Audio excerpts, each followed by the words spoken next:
नमस्कार प्रिय विद्यार्थियों, ज्ञान तृप्ति महाविद्यालय के इस YouTube चैनल में आपका स्वागत है।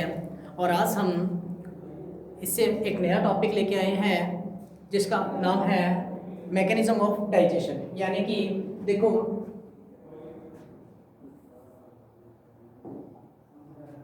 हमारे आज का टॉपिक का नाम है mechanism of digestion.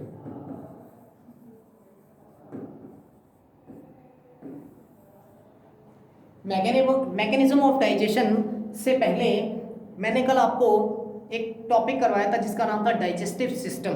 Digestive system के अंदर कुछ पार्ट्स मैंने आपको बताए थे जिसको शायद हम जो डायग्राम था उसमें क्लियर रूप से नहीं देख पाए हों। तो देखो, मैं आपको एक बार फिर बता देता हूँ कि मानव का जो डाइजेस्टिव सिस्टम होता है उसमें कौन कौन से पार्ट्स इन्वॉल्व होते हैं।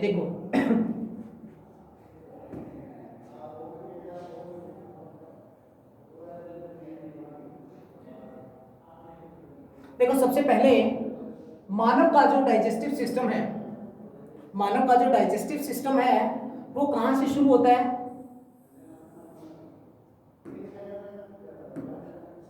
मानव का डाइजेस्टिव सिस्टम शुरू होता है कहां से? माउथ वाले पार्ट से। मैंने आपको बताया था मानव के डाइजेस्टिव सिस्टम को कितने भागों में हम डिवाइड करते हैं। मानव के डाइजेस्टिव सिस्टम को हम वैसे दो भागों में डिवाइड करते हैं, जिसमें पहला भाग जो था वो क्या था? हमारा पहला भाग था एलिमेंट्री कैनाल। एलिमेंट्री कैनाल जो थी यानी आहार नाल। देखो, आहार नाल ये एलिमेंट्री कैनाल है, ये कंप्लीट जो है ये क्या है?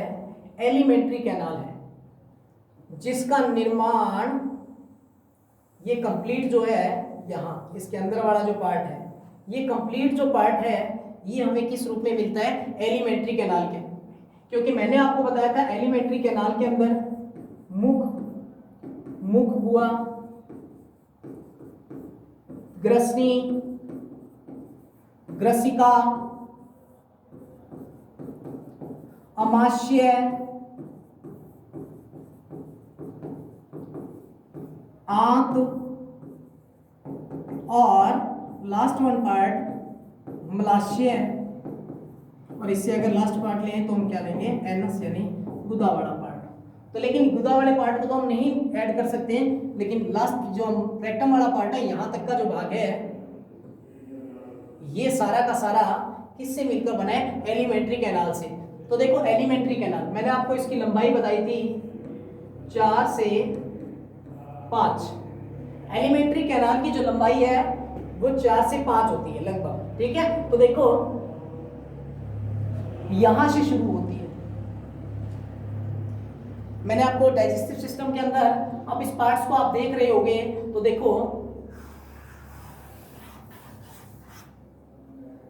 ये मानव का मुख है और मुख के अंदर विशेष प्रकार की सैलिवरी ग्लैंड्स पाई जा रही है। एक ये रही, एक ये रही, 2।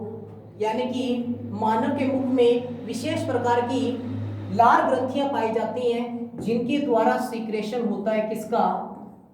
लार का। भोजन जो है वो मुख गुहा में जैसे ही आता है उसे चबाया जाता है। चबाने के बाद यहां से उसमें लार मिक्स होती है। लार मिक्स होने के बाद की जो प्रोसेस है, जैसे हमने भोजन को चबाया, भोजन को मुख में ग्रहण किया, मुख में ग्रहण करने के बाद दांतों के माध्यम से उसको हम क्या करते हैं? चबाते हैं या पीसते हैं छोटे छोटे टुकड़ों में। और मुख में जो लार ग्रंथियां हैं वो लार का स्रावन करेंगी, भोजन लसलसा हो जाएगा। इस लसलसी भोजन को हमने क्या नाम दिया था? बोलस। बोलस जो है वो हमारे फेरिंक्स रीजन से होता हुआ कहां आएगा? हमारे ईसोफेगस में। ईसोफेगस में आने के बाद मैंने आपको बताया था इस तरीके, यहां पे कुछ विशेष प्रकार की मूवमेंट होती है। क्या मूवमेंट होगी? यहां पे ये जो है ये फूलने लग जाएगी। ये जो ट्यूब लाइक स्ट्रक्चर आपको दिखाई दे रही है, यहां पे भोजन आएगा तो ये इस तरीके से हो जाएगी। जहां पे भोजन है वहां जैसे जैसे नीचे आता है भोजन फूलने लगता है। फूलता हुआ ये आता है हमारे, फूलते फूलते यहां पे एक पाया जाता है स्फिंक्टर। क्या पाया जाता है यहाँ पे? स्फिंक्टर पाया जाता है, जिसको कहते हैं अवरोधनी। यहाँ पे पहला स्फिंक्टर मिलता है जिसको हम कहते हैं कार्डियक स्फिंक्टर, जिसको हम यहाँ पे क्या नाम देंगे? Cardiac sphincter. यानी पहला जो यहाँ पे स्फिंक्टर मिलेगा उसे हम कहते हैं कार्डियक स्फिंक्टर, क्योंकि मैंने आपको बताया था इसके 3 रीजन, 1 2 3, कार्डियक, फंडिक, पाइलोरिक। ये रीजन कौन सा है? Pyloric reason. ये रीजन कौन सा है? Fundic region. और ये रीजन कौन सा है? Cardiac region. ये 3 रीजन। यहां से होता हुआ फूड जो है, यहाँ पे आपको पता है कौन से अम्ल का स्रावन होता है? हाइड्रोक्लोरिक अम्ल का। हाइड्रोक्लोरिक अम्ल जब इसमें मिल जाता है तो यहां से होता हुआ ये है हमारा कौन सा पार्ट? लीवर वाला। लीवर जो है बाइल ज्यूस, पित्त रस का स्रावन करता है। किसका? पित्त रस का स्रावन करता है। इस मैकेनिज्म को हम आगे समझते हैं। देखो, तो अपने बात करते हैं आज किसकी? सबसे पहले बात करते हैं मैकेनिज्म ऑफ डाइजेशन की, यानी कि जो डाइजेशन का मैकेनिज्म है अपने उसको कंप्लीट स्टडी करते हैं, तब आज शायद आपको नेक्स्ट वाला पार्ट भी समझ आए। मैकेनिज्म ऑफ डाइजेशन या पाचन तंत्र की कार्यप्रणाली। पाचन तंत्र की कार्यप्रणाली। मानव में जो डाइजेस्टिव सिस्टम यानी पाचन तंत्र जो है उसका, मानव में भोजन का जो पाचन है वो कितने स्टेप्स में होता है? 5 स्टेप्स में होता है, जिसमें पहला स्टेप क्या आता है? इनजेशन। इनजेशन क्या होता है? अंतर्ग्रहण। दूसरा पार्ट आता है डाइजेशन,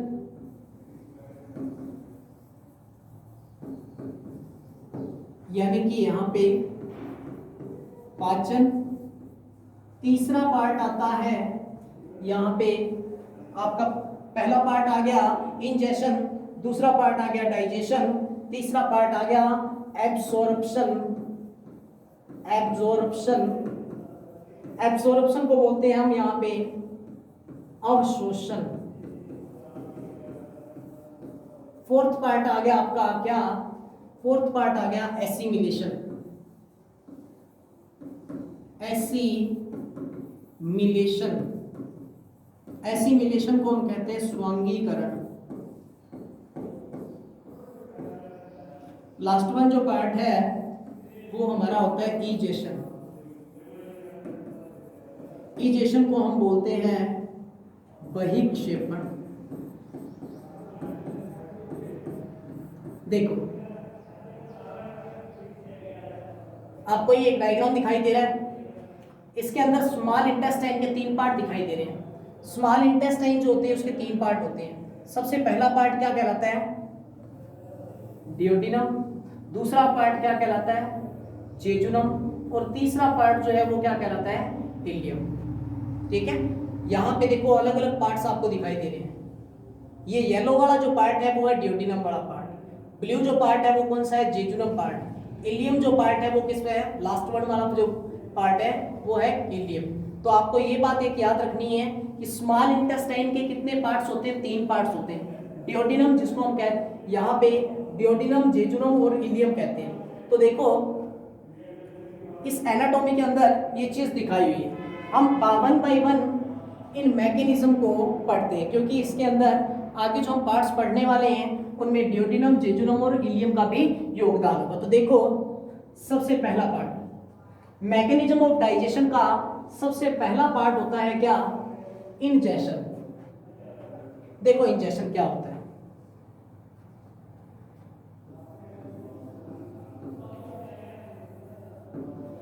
इंजेशन या अंतर्ग्रहण क्या होता है? अंतर्ग्रहण, मानव में भोजन को अंदर की ओर ग्रहण करना ही क्या कहलाता है? इंजेशन कहलाता है। intake of food, intake of food material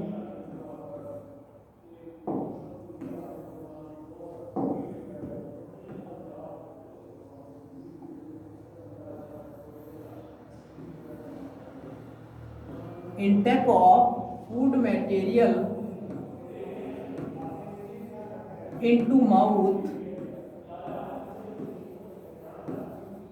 is called ingestion. देखो, भोजन को अंदर की तरफ ग्रहण करना ही क्या कहलाएगा यहां पे। जैसे ही मानव के द्वारा भोजन को अंदर ग्रहण किया जाता है तो उस प्रोसेस को क्या कहा जाता है, इंजेशन कहा जाता है, अंतर ग्रहण कहा जाता है। इंजेशन जो है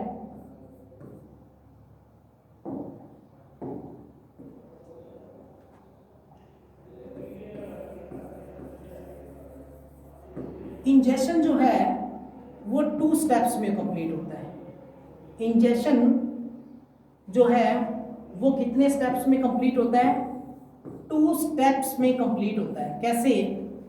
इंजेशन का पहला स्टेप है यहां पे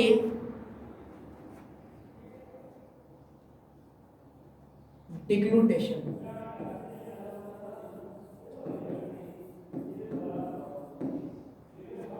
और हम दूसरा पार्ट मानते हैं मैस्टिकेशन।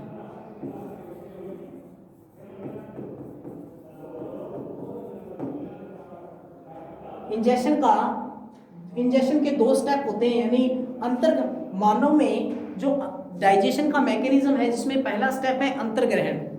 उसके अंदर हम बात करें कि अंतर्ग्रहण जो होता है वो कितने चरणों में संपन्न होता है, 2 चरणों में, जिसमें पहला चरण आता है मैस्टिकेशन। मैस्टिकेशन का मतलब होता है चबाना, और डिग्लूटेशन का मतलब होता है निगलना। देखो, मैंने उल्टा लिख दिया, लेकिन कोई बात नहीं, आप इसको मेरे वे में लें ताकि मैं इसको समझा सकूं आपको। देखो, मानव में अंतर्ग्रहण जो होता है, मानव में जो अंतर्ग्रहण की प्रक्रिया जो होती है वो 2 चरणों में पूर्ण होती है, जिसमें पहला स्टेप है मैस्टिकेशन और दूसरा स्टेप है डिग्लूटेशन या निगलन की प्रक्रिया। निगलना कह दो या निगलने की प्रक्रिया, क्योंकि देखो सबसे पहले जो भोजन है, सबसे पहले जो फूड मटेरियल होता है उसको हमारे टीथ के माध्यम से, दांतों के माध्यम से क्या किया जाता है, मैस्टिकेटेड किया जाता है, चबाया जाता है। हम जानते हैं जैसे ही भोजन को चबाते हैं तो भोजन में क्या मिल जाती है, हमारे लार। हमारे भोजन में क्या मिल जाती है, लार। लार भोजन को, जो लार है वो भोजन को क्या कर देती है, गीला व लसलसा बना देती है, गीला व लसलसा बना देती है। और इस गीले व लसलसे भोजन को क्या कहा जाता है, बोलस कहा जाता है। क्या कहा जाता है, बोलस। तो एक बात याद रखना, इस पे से क्वेश्चन पूछा जाता है कि बोलस क्या है। मानव के मुख में जो भोजन है उसको जब चबाया जाता है तो भोजन में पाई जाने वाली जो मुख में हमारे लार ग्रंथियां पाई जाती हैं वे विशेष रूप से लार का स्त्रावण करती हैं, जो भोजन को गीला व लसलसा बना देती है। और इस गीले व लसलसे भोजन को क्या कहा जाता है, बोलस कहा जाता है। एक बात और बताऊं मैं आपको,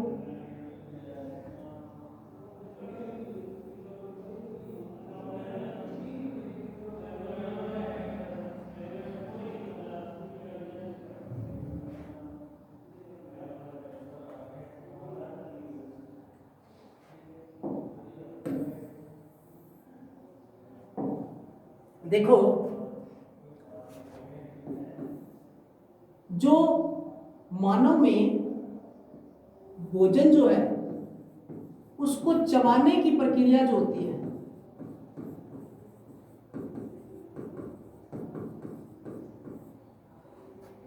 वो हम ये कह सकते हैं, देखो जब भोजन जैसे ही हमारे मुख में जाता है तो हमारे मुख के अंदर लार बनने लग जाती है।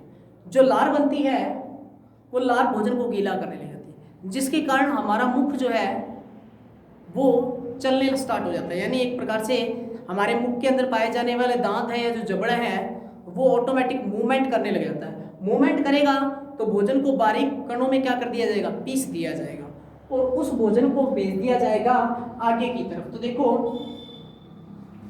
इसके अंदर जैसे भोजन को चबाने की प्रक्रिया, भोजन को चबाने की प्रक्रिया के बाद क्या होता है, भोजन जो है वो कहां पे पहुंचता है, हमारे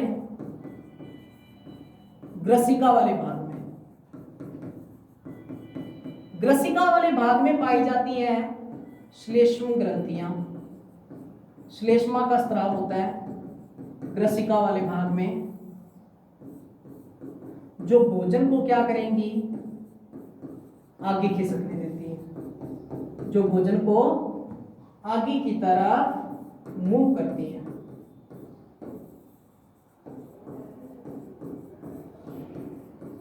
जो भोजन को आगे की तरफ क्या करेंगी, मूव करेंगी। इसी प्रकार देखो,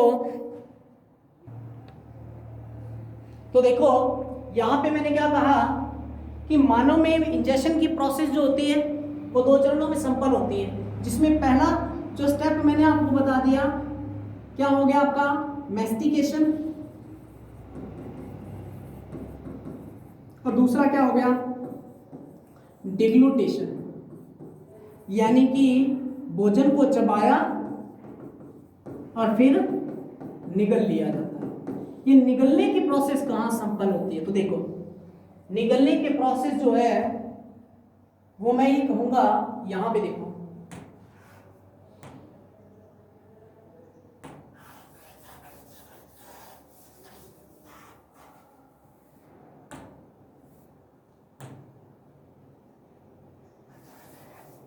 देखो मानव में जैसे ही भोजन को अंदर की तरफ लिया जाता है तो यहां पे उसको इस भाग में तो उसको क्या किया जाता है, इस भाग में उसे चबाया जाता है, और जब यह भोजन पूर्ण रूप से चबा लिया जाता है, लार मिक्स हो जाती है जिसे हम कहते हैं बोलस, तो इस भोजन को आगे भेजा जाता है कौन से वाले भाग में, ग्रसिका वाले भाग में। इस ग्रसिका वाले भाग में आगे की तरफ भेजने की प्रक्रिया को ही हम क्या कहते हैं, डिग्लूटेशन या निगलन की प्रक्रिया कहते हैं। तो मानव में इंजेक्शन की जो प्रोसेस है वो कितने चरणों में संपन्न हुई, यहाँ पे 2 स्टेप्स में, जिसमें आपने सबसे पहला स्टेप क्या पढ़ा कि मानव में जो अंतर्ग्रहण है वो 2 चरणों में संपन्न होता है, यानी कि इंजेक्शन की प्रोसेस या अंतर्ग्रहण की प्रक्रिया जो है 2 चरणों में पूर्ण होती है, जिसमें पहला चरण होता है भोजन को अच्छे से क्या करना, चबाया जाना, यानी मैंने आपको बताया मैस्टिकेशन और डिग्लूटेशन। पहले की प्रक्रिया में भोजन को अच्छी तरह से चबाया जाता है, मुख गुहा में लाया जाता है, मुख गुहा में जाने के बाद, हमारे मुख में जाने के बाद भोजन अच्छे से क्या किया जाता है, भोजन को दांतों के माध्यम से चबाया जाता है। चबाने की प्रक्रिया को ही हम क्या कहते हैं, मैस्टिकेशन कहते हैं। जैसे ही भोजन हमारे मुख गुहा में चबाया जाता है तो मुख में क्या पाई जाती है, लार ग्रंथियां पाई जाती हैं। जो लार ग्रंथियां होती हैं वो लार अपने लार का स्त्रावण करती हैं। लार जो है वो भोजन में पूर्ण रूप से क्या हो जाएगा, मिक्स हो जाएगी। भोजन में मिक्स हो जाएगी तो उसे हम क्या कहेंगे, बोलस कहेंगे। अब बोलस युक्त जो भोजन होता है वो हमारे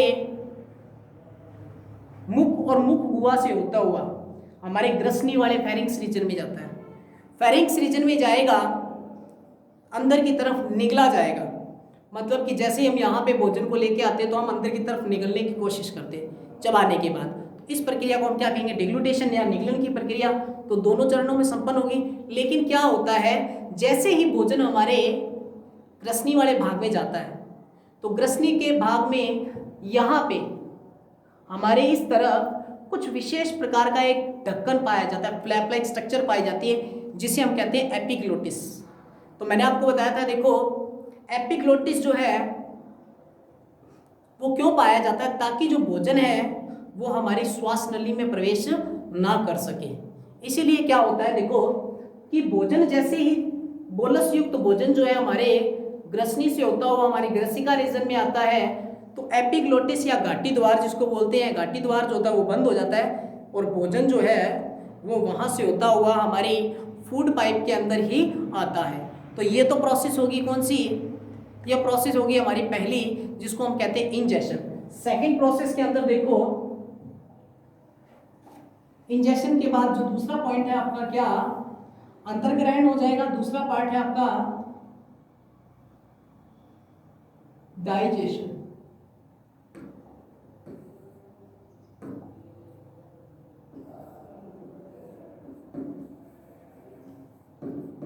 डाइजेशन को हम कहते हैं पाचन।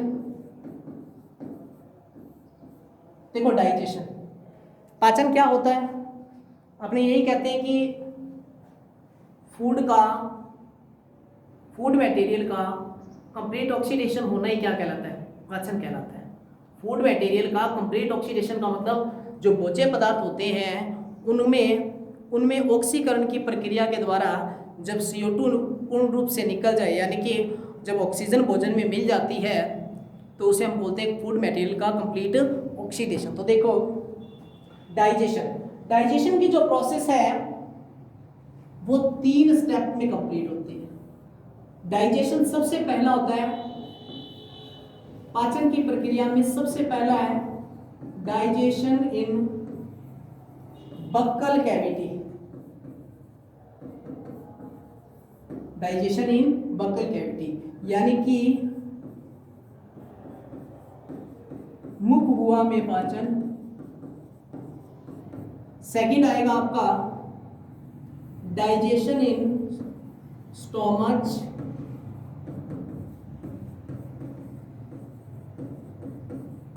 यानी कि अमाशय में पाचन।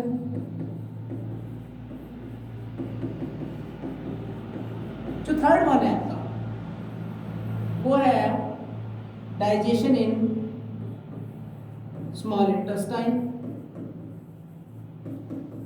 डाइजेशन इन, यहां पे हम डाइजेशन इन इंटेस्टाइन सीधा लिख देते हैं, डाइजेशन इन इंटेस्टाइन यानी कि आंत्र में पाचन की प्रक्रिया। देखो हम 1 बाय 1 करते हैं इनके बारे में। डाइजेशन की प्रक्रिया कितने स्टेप्स में कंप्लीट होती है, 3 स्टेप्स में। यानी मानव का जो डाइजेस्टिव सिस्टम की मैकेनिज्म है उसमें जो डाइजेशन की प्रोसेस है वो 3 चरणों में संपन्न होती है। सबसे पहला digestion in buccal cavity, digestion in stomach, digestion in intestine. तो सबसे पहले हम बात करते हैं किसकी, डाइजेशन इन बक्कल कैविटी की।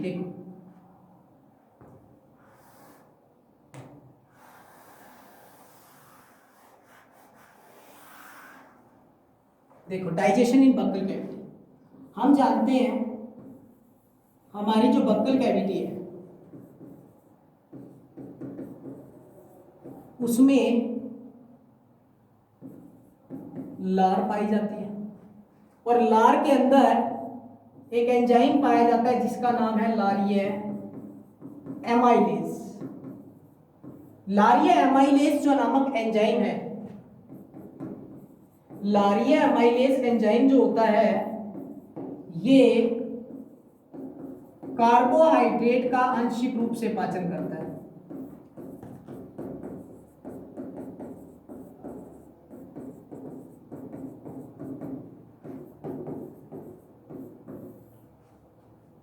मानव के मुख गुहा में हम जानते हैं कि मानव जो बक्कल कैविटी है, जैसे पहला टॉपिक हमारा बक्कल कैविटी, कि जैसे ही भोजन हमारे मुख में आता है तो मुख में बनती है लार।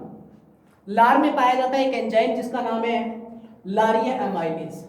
लारिया एमाइलेज क्या करता है, भोजन में उपस्थित कार्बोहाइड्रेट का पूर्ण रूप से क्या करेगा, पूर्ण रूप से नहीं, कार्बोहाइड्रेट भोजन में पाई जाने वाली कार्बोहाइड्रेट का आंशिक रूप से क्या करता है, पाचन करता है। इसके अलावा देखो इसमें क्या होता है, भोजन में उपस्थित जो भोजन में जो स्टार्च के अणु पाए जाते हैं, भोजन में उपस्थित स्टार्च के अणुओं का, भोजन में उपस्थित स्टार्च के अणुओं को माल्टोज जो होता है वो अल्फा सीमित डेक्स्ट्रीन में चेंज कर देता है, अल्फा सीमित डेक्स्ट्रीन में चेंज कर देता है। भोजन में उपस्थित जो स्टार्च अणुओं का जो जल अपघटन होता है तो यहाँ पे अल्फा सीमित डेक्स्ट्रोन में यानी भोजन में उपस्थित स्टार्च अणुओं को ये माल्टोज एवं अल्फा सीमित डेक्स्ट्रीन में चेंज करने का वर्क करता है। नेक्स्ट देखो, बात करते हैं हम इसकी, अगर समीकरण लिखना चाहें, हम इसकी समीकरण लिखना चाहें तो हम क्या लिखेंगे,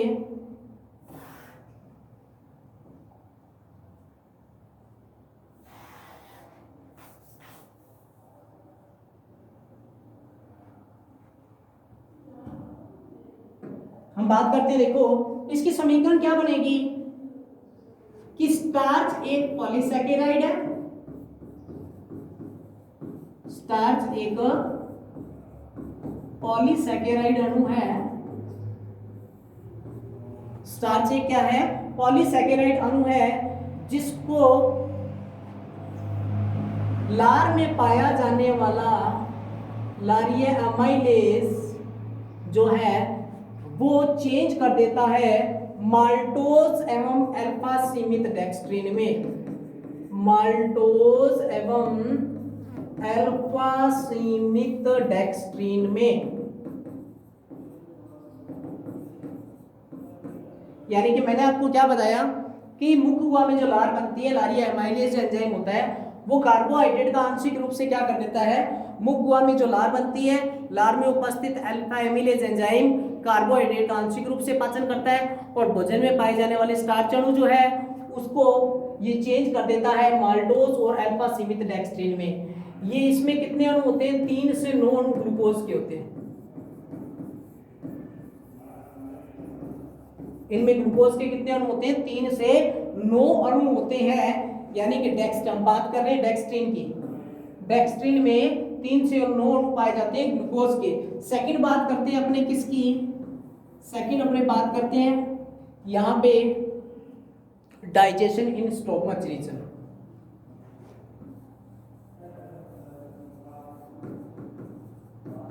डाइजेशन इन स्टोमच रीजन।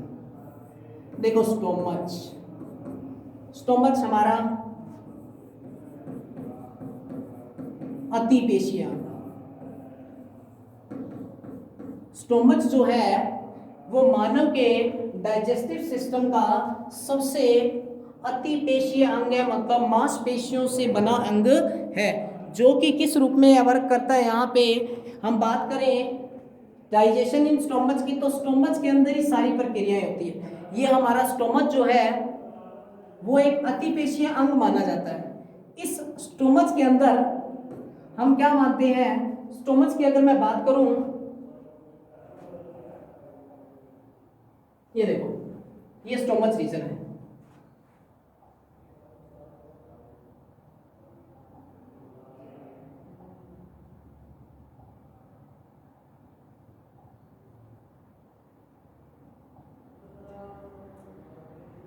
देखो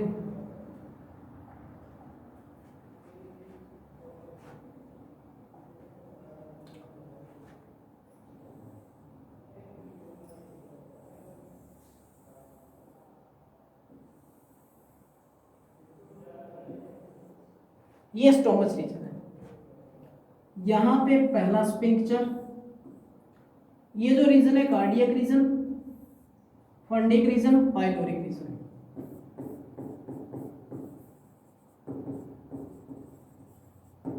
पाइलोरिक रीजन, पाइलोरिक भाग मैं हिंदी में लिख देता हूं, फंडिक भाग और कार्डियक भाग। देखो जो स्टोमच होता है उसके 3 भाग होते हैं। सबसे पहला भाग क्या होगा, कार्डियक भाग। स्टोमच का सबसे पहला भाग जो है वो क्या कहलाता है, कार्डियक। दूसरा भाग फंडिक, तीसरा भाग पाइलोरिक। अब देखो, कार्डियक रीजन में यानी कार्डियक भाग में पाई जाती है कुछ विशेष प्रकार की ग्लैंड्स। इन सभी के सभी भागों में कुछ विशेष प्रकार की ग्लैंड्स पाई जाती हैं जो कि कुछ एंजाइम्स का स्त्रावन करती है। देखो कैसे, ये कार्डियक रीजन है, ये फंडिक रीजन है और ये है पाइलोरिक रीजन। कार्डियक, फंडिक और पाइलोरिक रीजन के अंदर क्या होता है, कार्डियक रीजन जो है, सिर्फ कार्डियक भाग जो है ये किसको स्त्रावित करता है, म्यूकस को स्त्रावित करता है। यानी अमाशय का जो सबसे पहला भाग होता है कार्डियक भाग, ये क्या करता है, ये म्यूकस को स्त्रावित करता है, यानी श्लेष्मा का स्त्राव करता है। इसके अलावा अगर बात करें तो ये कार्डियक रीजन जो है रक्षात्मक आवरण का काम भी करता है, रक्षात्मक आवरण का कार्य भी करता है, क्योंकि इसमें म्यूकोसा स्तर जो होता है वो पूर्ण रूप से फैल जाता है। म्यूकोसा यानी यहाँ पे श्लेष्मा का जो स्तर बन जाता है, जिसके कारण फूड मटेरियल जो है उससे दीवारों को किसी प्रकार की हानि नहीं हो। दूसरा देखो फंडिक रीजन, अगर हम बात करें फंडिक रीजन की, फंडिक रीजन में दो प्रकार की सेल्स होती हैं। ये फंडिक रीजन है, इसमें यहां पे एक तो पाई जाती है चीफ सेल्स, दूसरी पाई जाती है यहां पे ऑक्जेंटिक सेल्स। यानी कि जो फंडिक रीजन होता है उसके अंदर चीफ सेल्स, मुख्य कोशिकाएं, और ऑक्जेंटिक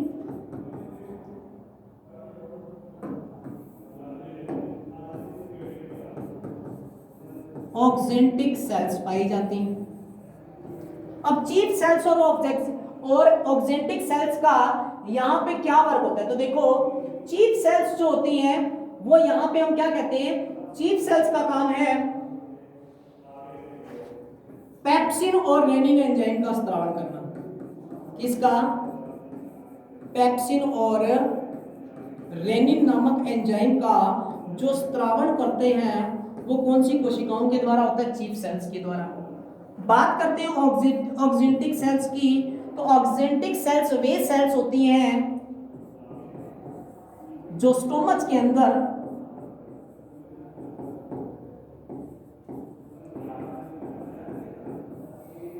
हाइड्रोक्लोरिक अम्ल का संश्लेषण या स्त्रावण करती है। यह आपका डायग्राम है।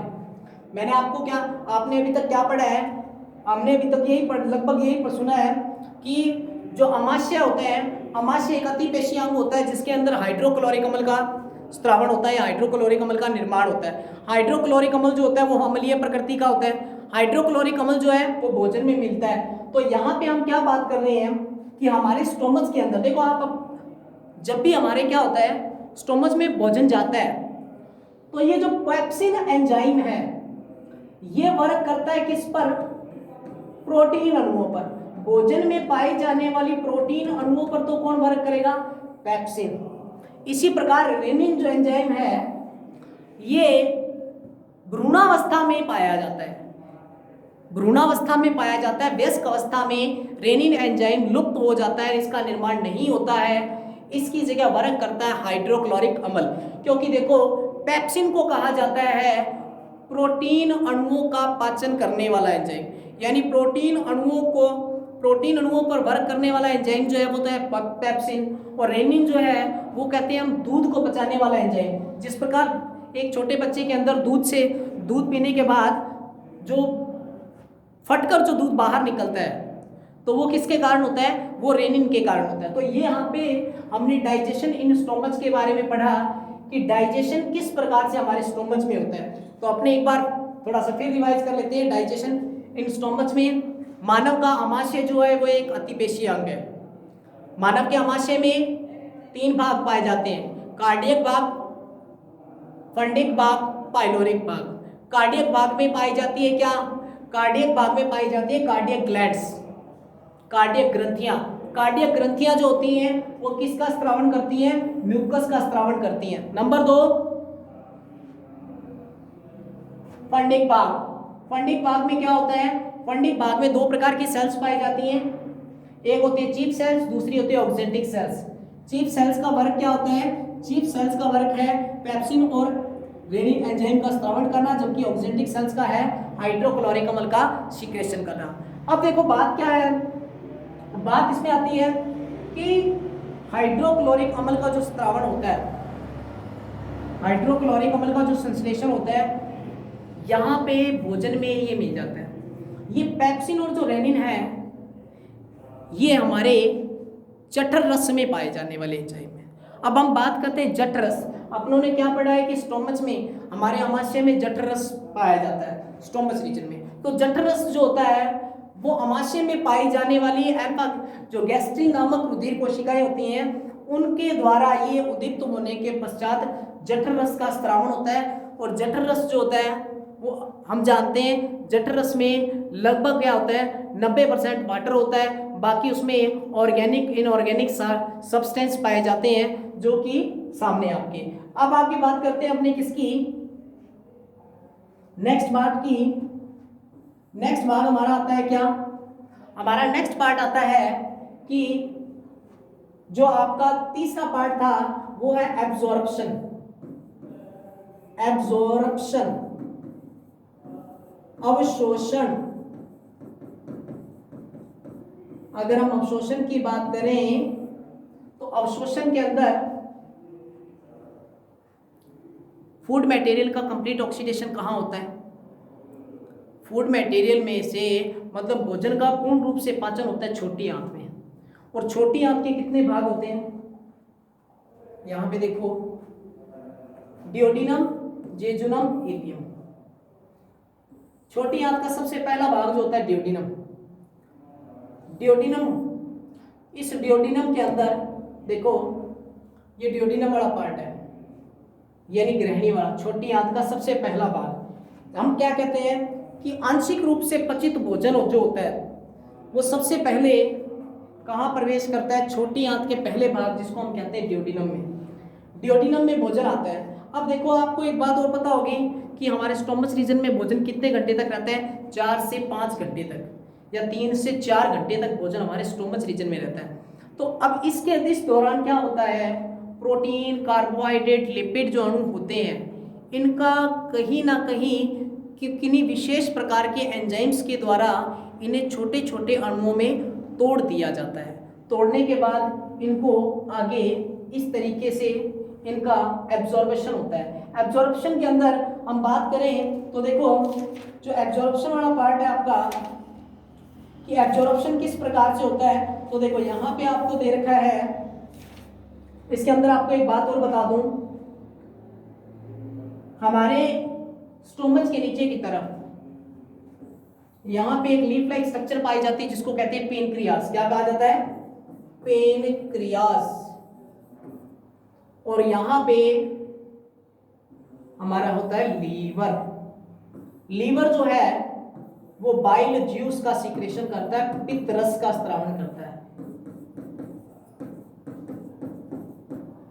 पेनक्रियास जो है वो अग्नाशय रस का स्त्रावण करता है।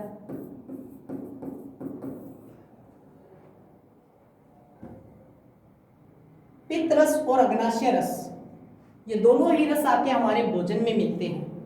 पित्त रस और अग्नाशय रस, अग्नाशय रस में कुछ विशेष प्रकार के एंजाइम पाए जाते हैं जैसे ट्रिप्सिनोजन, काइमोट्रिप्सिन, इस प्रकार के एंजाइम पाए जाते हैं जो कि फूड मटेरियल में उपस्थित प्रोटीन, कार्बोहाइड्रेट, लिपिड अणु आदि का पाचन करने का कार्य करते हैं। इसी प्रकार जठर रस पर, जो जठर रस है वो हमारे भोजन में मिलता है तो उसमें कुछ एंजाइम्स पाए जाते हैं जो प्रोटीन अणुओं को प्रोटियोजेज में तोड़ देते हैं, प्रोटीन अणुओं को प्रोटियोजेज और ट्राइपेप्टाइड्स में तोड़ देते हैं। तो देखो बात करते हैं एब्जॉर्प्शन की।